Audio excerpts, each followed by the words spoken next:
AI itu guru paling sabar di dunia. Menurut saya temenan sama AI sangat tidak apa-apa, tapi jangan tergantung.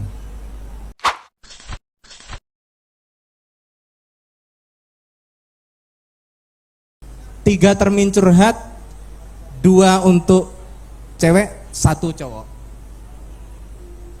2 cewek, 1 cowok. Saya pilih random ya. Miss Duro, sama yang kelihatan itu kerudung merah. Ya, yang kerudung merah, jangan sampai lewat. 1 cowok. Nah, Mas yang kopiah putih, boleh maju mungkin. Yang nggak kebagian tunggu sesi berikutnya ya. Mudah-mudahan waktunya nanti nutut. Oke, ini Miss Duro, silakan memperkenalkan diri. Nunggu giliran Mas ya. Oke.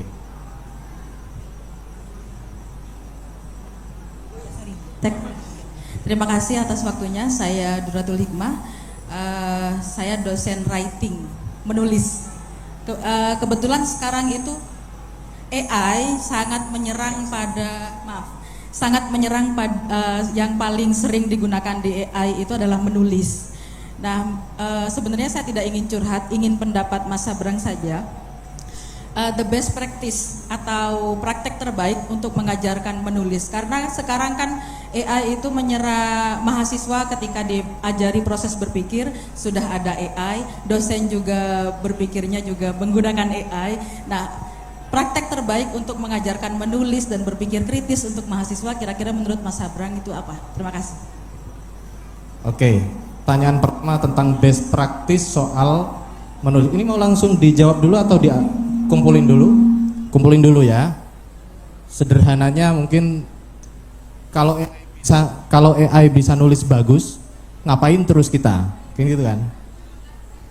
Ya, oke. Penanya kedua, ya, Ustadzah yang baju merah.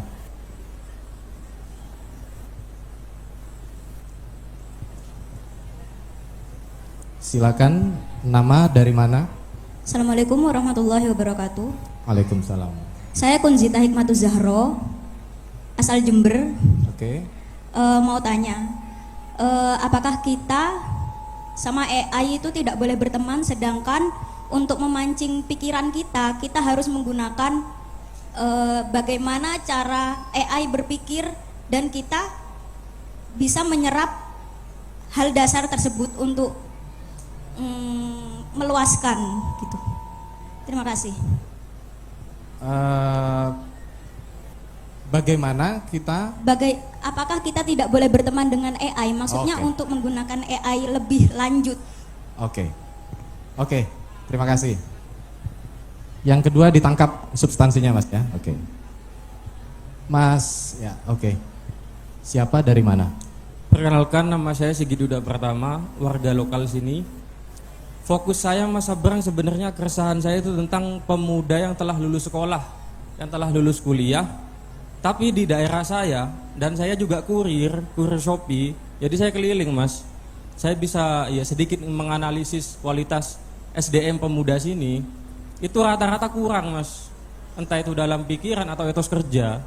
Nah, keresahan saya, apakah AI bisa menjadi solusi untuk dijadikan sebuah pelatihan oleh Pemda contohnya di BLK untuk mengentaskan masalah pengangguran, untuk mengentaskan masalah pikiran yang kata Mas Sabrang awal tadi itu jangan banyak-banyak scroll TikTok.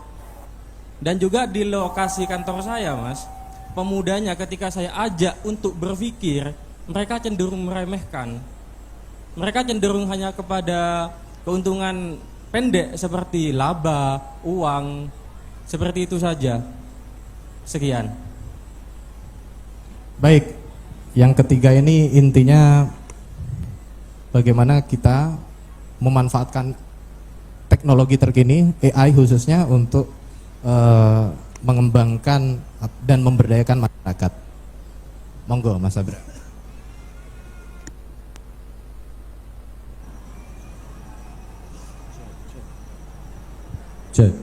Oke. Saya akan mencoba merespon pertama ya. jenengan tadi adalah guru menulis dan mereka nulis pakai AI. Oke. Menurut saya jalan terbaiknya adalah iteratif. Iteratif gini. Coba percobaan sendiri dengan AI dulu. Anda ambil tulisan terbaik dan kemudian tanyain apa yang kurang. Itu Anda sampai 10 kali pasti ada yang kurang terus. Kenapa? Karena semua tulisan bisa tambah perfect terus menerus. Artinya kadang-kadang gap analisisnya yang kurang, kadang-kadang contohnya yang kurang, kadang-kadang citasinya yang kurang, macam-macam, selalu ada kekurangan.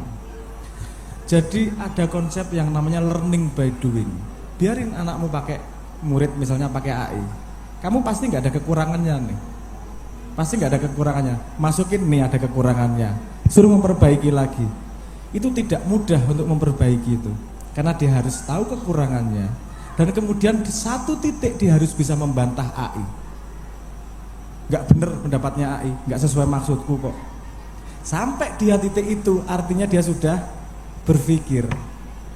Kalau dia belum bisa membantah AI-nya, karena AI pasti ada kekurangan. Dia tidak paham lokal kondisi, dia pahamnya keadaan umum. Padahal PR dari jenengan itu cukup spesifik untuk AI tidak bisa menulis dengan begitu saja. Paham maksud saya? Coba kasih task nulis sesuatu yang AI gak mungkin tahu. Hal-hal yang spesifik misalnya. Anda ngomong tentang jahe kunyit gitu aja agak bingung sok-sok. Dia suruh nulis gini aja susah. Anda kasih kata 10 ada kembang sama api. Dia bingung yang konsep namanya kembang api itu apa, dia gak paham. Karena kembang itu bunga bahasa Inggrisnya, api itu fire, dan kembang api itu spesifik Indonesia. Apalagi pakai bahasa istilah yang hanya ada di Indonesia, tidak semua paham. Itu yang paham paling cuma sonet, lainnya nggak ada yang paham itu. Susah banget paham kecuali di guide. Nah artinya iterative thinking. Biarkan dia pakai alat, tapi selalu ada next level loh, bahwa dia ke next levelnya itu tadi. Paham ya maksud saya? Anda bisa mengembangkan ke macam-macam area, tapi eksplorasinya di situ. AI juga ada limit. Gurunya, dosennya harus tahu limitnya AI, agar Anda membawa muridnya melewati limit tersebut. Gitu menurut saya. Semoga bisa memberi inspirasi. Yang kedua adalah apa berteman dengan AI boleh nggak? Boleh Mbak. Menurut saya ya. Kenapa nggak boleh? Karena dia bukan Islam. Kamu nyuruh ChatGPT sahadat dong, dia jadi Islam udah selesai. Bisa dia sahadat kok. Sangat mudah. Gak apa-apa, karena kadang-kadang gini, AI itu guru paling sabar di dunia. Anda belajar sesuatu, gak paham, gak marah dia. Nek karo dosenmu dikaplok ndasmu mesti bisa. Woblok, terus di jelas kepeng 5 ora paham-paham. Saya tuh paling seneng sama AI. Kenapa? Karena saya bisa belajar nggak dimarahin, nggak paham tuh, wis tau jelasno koyo cah kelas 5 SD, udah jelasin kayak saya anak SD, dia jelasinnya jadi lebih mudah. Oh paham sedikit, yuk naikin sedikit, jelasin kayak anak SMP. Lama-lama, dan kita cuma chatting gitu. Orang yang bisa memanfaatkan AI, pointernya cepet, cuman dia harus punya pertanyaan di kepalanya. Kalau dia nggak punya pertanyaan, ya ora bakal tambah pinter. Orang dulu punya banyak pertanyaan, tapi susah mencari sumber jawaban. Belum dikejar pertanyaannya, sudah lupa ada masalah lain. Dengan AI, Anda bisa nanya apa saja, kapan saja, dan dijawab sama dia. Tapi ingat, pakai AI juga harus kritis. Tidak semua jawaban AI adalah benar. Dia seperti manusia bisa lupa, AI bisa lupa atau enggak? Bisa. Anda bikin tulisan panjang, coba bikin ngobrol sama dia panjang banget, nanti yang di atas lupa dia. Itu ada yang namanya token window. Jadi yang di atas nanti lama-lama lupa. Atau di tengah-tengah dia ada yang lupa. Itu namanya needle in haystack. Artinya perlakukan AI bukan sebagai dewa, bukan sebagai wali sing mesti bener kabeh. Dia juga bisa salah. Dia cuman sebuah intelligence yang sudah baca buku segitu banyak, tulisan segitu banyak yang diproduksi manusia. Artinya kekurangan manusia juga nempel di situ. Ada biasnya, ada lupanya, ada seperti kita ngobrol sama orang. Cuman dia orang yang nggak capek, nggak gampang marah, dan bisa diajak ngobrol kapan aja. Kan enak gitu. Saya kalau nggak ada AI, nggak ada teman ngobrol kadang-kadang. Dari ngalor ngidul soalnya. Ngubungkan kuantum mekanik sama ngubungkan Ibnu Arabi gimana? AI bisa diajak ngobrol gitu. Dia tahu, dia punya konsep, nggak selalu benar, tapi dia tahu dua dunia jarak yang jauhnya segitu.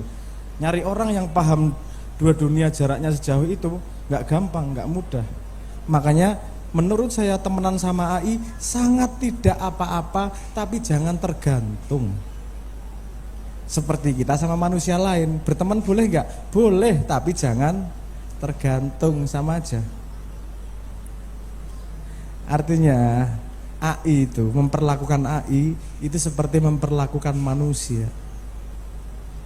Anda pernah lihat nggak? Ada binatang dihadapkan ke cermin. Kucing, kalau ngelihat cermin dia marah nggak? Dianggap kucing lain, betul nggak? Iya. Dia tidak tahu bahwa itu dirinya, betul nggak? Betul. Kalau monyet, tahu nggak itu dirinya? Tahu, karena dia lebih pandai daripada kucing. Pertanyaan saya, kalau Anda pakai AI, Anda lihat diri Anda sendiri nggak di situ? Kalau Anda nggak lihat manusianya di situ, berarti masih kucing. Minimal jadi kayak monyet lah. Kalau belum bisa manusia, itu bercermin secara intelektual. Yang kamu ajak ngomong adalah manusia. Jangan lupa, manusia. GPT itu level pemikirannya, kemampuan logikanya seperti anak S1. GPT mini itu seperti anak SMA. Tapi pengetahuannya luas. Tapi kemampuan logikanya paling anak S1. Sonnet itu mungkin sampai S2, dia punya metakognitif dan seterusnya. Gemini, ya pemeta, itu kayak anak SMA, kayak anak SMP. Yang di WhatsApp itu gak pinter-pinter amat. Jadi ya, seperti kan ini tidak menghina. Seperti kan kita tahu ngobrol sama siapa, level ngobrolnya gimana, cara ngobrolnya gimana. Jangan menuntut dia, kamu bercermin. Kalau AI-nya goblok, saya bisa memastikan yang ngajak ngomong lebih goblok. Karena dia hanya cermin dari manusia. Yang saya mau ngomong. Oke, yang ketiga itu tadi. Teman-teman tidak mau berpikir hanya mau berpikir pendek. Gitu ya, premisnya ya. Jangan dipaksakan. Manusia punya cara berpikirnya sendiri, punya perjalanan hidupnya sendiri. Bahwa dia ntar punya masalah dengan bersaing dalam kehidupan sosial, itu masalah dia. Yang bikin dia bukan kamu. Yang punya tanggung jawab terhadap hidupnya bukan kamu. Saya nggak ngajak egois, tapi saya ngajak jangan maksa orang sesuatu yang dia tidak mau. Kalau dia mau pasti jalan kok. Tapi kamu liatin, di antara 100 temanmu paling nggak ada orang 5 yang mau diajak ngobrol. Pasti ada. Kumpul sama temen yang mau seperti itu. Tombo Ati, lagu Tombo Ati itu bukan ngajak soleh semua orang, tapi wong soleh kumpulono. Kamu mendekat pada orang-orang yang mau berpikir. Karena peranmu di dunia berbeda. Ada yang perannya lebih luas, dia perlu berpikir. Ada yang perannya memang di situ saja. Jadi ya memang hari-hari itu aja yang difikirkan. Itu wajar dan itu ciptaan Tuhan. Itu bukan saya. Bukan konsep saya, itu memang Tuhan. Tanggung jawabnya orang berbeda. Karena tanggung jawab dan fasilitas itu seimbang. Kenapa dia tidak mampu berpikir? Karena fasilitasnya tidak banyak sehingga tanggung jawabnya tidak banyak. Kenapa kamu dikasih banyak berpikir? Karena tanggung jawabmu nanti besar, kamu dikasih fasilitas bisa berpikir. Jadi jangan dibebani orang-orang yang tidak mau berpikir. Dia sudah nyaman dengan hidupnya, dia bisa memecahkan masalah hidupnya.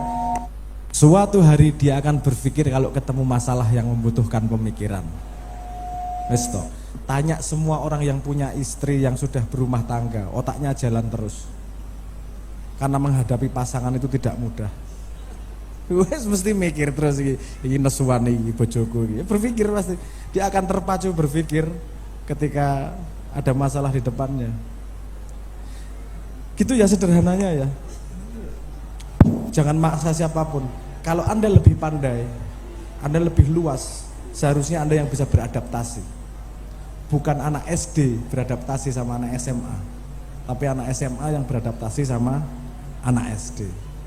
Dan tanggung jawabmu ngancani arek-arek kaya ngono kuwi. Ngoten nggih, matur nuwun. Kok tadi contohnya, ya oke, aplaus dulu buat Mas Sabrang. Kok tadi ndilah contohnya orang punya istri. Ada apa dengan Itu pengalaman pribadi kah? Itu logika, Mas. Logika sederhana. Sangat sederhana. Segala sesuatu yang diwajibkan itu pasti tidak enak. Kalau enak nggak perlu diwajibkan, pasti berjalan. Ini agak sing tersinggung. Berarti sholat orang enak, padahal enak, mesti orang enak. Kalau enak nggak perlu diwajibin, wes tuh. Kalau udah jalan-jalan sendiri, kenapa perlu ada kewajiban untuk mendorongmu kepada sesuatu yang baik yang kamu tidak suka, tidak begitu natural melakukannya?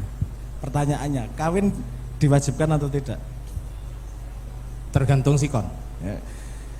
Sangat direkomendasikan, bahkan Sangat ada yang, direkomendasikan. bahkan ada yang mengatakan sampai diwajibkan. Kenapa sampai didorong segitu kuat? Karena tidak enak. Kenapa kita harus melalui tidak enak? Karena itu jalan untuk tumbuh. Manusia hanya bisa tumbuh kalau mengalami ketidakenaan, ketidaknyamanan. Coba cari sejarah tentang Imam Hanafi dengan istrinya dan seterusnya. Semua syekh, mohon maaf, sepemahaman saya, semua orang besar lihat istrinya. Itu cobaan jalan menuju surga itu pasti. Cobaan ya. Coba, bukan jangan ngomong cobaan itu buruk ya.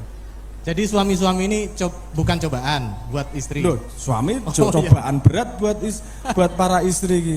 Suami adus wera tahu, apa sih? Digawe kopi sik pecicilan ngono. Itu please jangan menganggap bahwa cobaan itu buruk.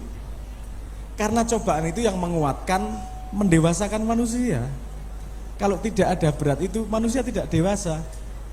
Contoh nih paling sederhana. Anda kalau masih pacaran, ada masalah dengan pacarmu, putus gampang toh. Kalau sudah kawin mau putus enggak gampang. Kenapa? Karena disaksikan komunal, berjanji di depan Tuhan, dirayakan. Kenapa penting itu? Agar tidak gampang keluar dari situasi itu. Situasinya tidak mudah, kamu dewasa. Ada kalimat terkenal cerita dari nek kene Islam kabeh, tak ngambil contoh yang bukan Islam, sapa yo? Aristoteles. Dia mengatakan gini, beristrilah kamu. Kalau kamu mendapat istri yang baik, yang kamu idam-idamkan, kamu akan mendapatkan surga. Kalau kamu mendapatkan istri yang bukan kamu idamkan, kamu bisa menjadi filosof. Paham ya? Paham maksudnya ya? Oke. Jangan-jangan ini banyak yang filosof ini, Mas. Banyak filosof ini berarti. Kan harus enggak apa-apa, perlu filsafat untuk menghadapi kesusahan kadang-kadang. Ya moga. Sorry. Jangan tersinggung ya. Nek tersinggung angkat tangan dan aku diseneni, enggak apa-apa. Ngomong-ngomong soal keluarga, saya tadi dapat cerita. Pernah Mas Sabrang ini suatu ketika, kalau tidak salah 2014, dia ada acara di sini, kemudian tengah malam maksa pulang, dianterin, ada Mas Denny tadi yang ikut nganterin ke Jogja, mobilan Mas ya, belan-belani hanya untuk acara. Ada acara yang Mas Sabrang nggak cerita. Ternyata setelah sampai di Jogja, mohon kalau salah nanti dikoreksi. Sampai di Jogja, teman-teman yang buru-buru nganterin itu nggumun. Apa nggumun itu ya? Heran. Ternyata acaranya cuma Mas Sabrang hanya perlu salaman dengan anaknya yang mau berangkat lomba, gitu Mas ya? Bener nggak itu ceritanya Mas? Sepenting itukah keluarga buat Mas Sabrang? Manusia di dunia itu karena perannya. Kalau dia tidak bisa melakukan perannya, ngapain jadi manusia? Sederhana. Update status malam ini quote-nya Mas Abrang. Mas Abrang tidak membenarkan tapi tidak menyalahkan cerita itu. Anda bisa paham sendiri. Cah-cah ini rodok gatel nek ra nyanyi Mas. Kita kasih satu lagu lagi Mas ya. Oke, kita break. Mungkin masih ada kesempatan untuk satu termin lagi. Nanti boleh nanti ada termin curhat berikutnya. Tapi sebelum itu kita simak, kita nikmati lagu dari Muhibus Shalawat. Silakan teman-teman.